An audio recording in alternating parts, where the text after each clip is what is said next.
ng bayan, maasahan anumang panahon. Magandang araw po sa ating lahat. Narito ng pinakuling update sa magiging lagay ng ating panahon sa araw na ito at sa mga susunod na araw. Sa kasalukuyan ay tatlong weather system pa rin ang nakakaapekto sa ating bansa, ang Intertropical Convergence Zone, Easterlies at ang shear line. Unahin natin ang epekto ng Intertropical Convergence Zone na nakakaapekto ngayon sa buong Mindanao, sa buong Visayas kasama na ang Palawan. Ang mga lugar na ito ay makakaranas ngayon ng maulap na kalangitan na may mga kalat-kalat na pagulan at pagkidlat pagkulog, at minsan ay nakakaranas ng mga katamtaman hanggang sa malalakas na pagulan na posibleng makapagdulot ng mga biglang pagbaha at pagguho ng lupa. Kaya mag-ingat po sa mga kababayan natin sa Mindanao, Visayas at Palawan. Samantala, ang shear line naman o yung banggaan ng malamig at mainit na hangin ang nakakaapekto ngayon sa extreme northern Luzon, particular sa Batanes at Babuyan Islands, at magdadala rin ito ng maulap na papawirin na may mga kalat-kalat na pagulan at thunderstorms.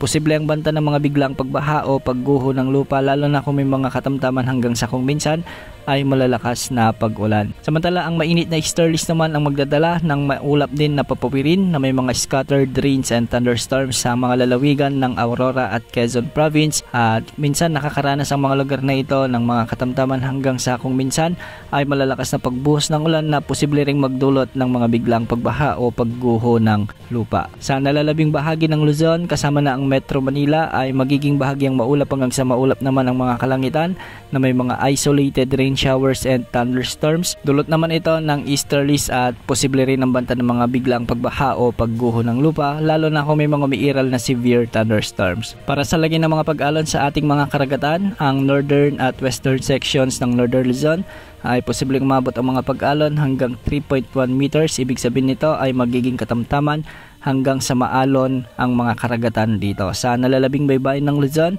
ay posible rin ang mga pag-alon hanggang 2.5 meters, at sa nalalabing baybaying sakop ng bansa ay posible rin ang mga pag-alon hanggang 1.8 meters. Para naman sa ating long range outlook, sa mga susunod na araw ay posibleng may mabuong LPA sa kanluran ng Palawan, ngunit hindi naman ito nakikitang lalapit sa bansa.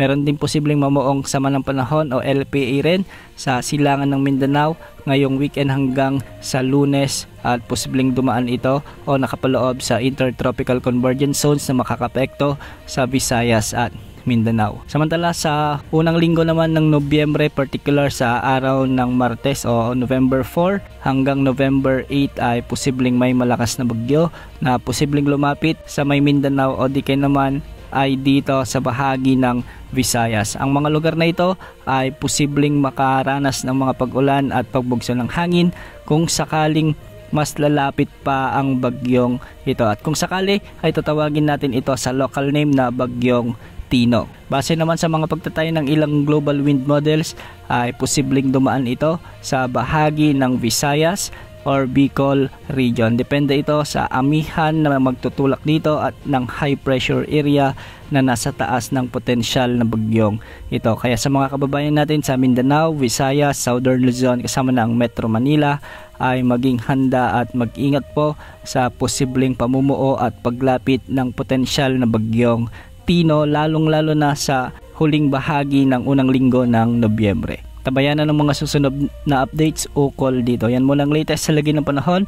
Ito po ang weather update ng bayan, maasahan anumang panahon.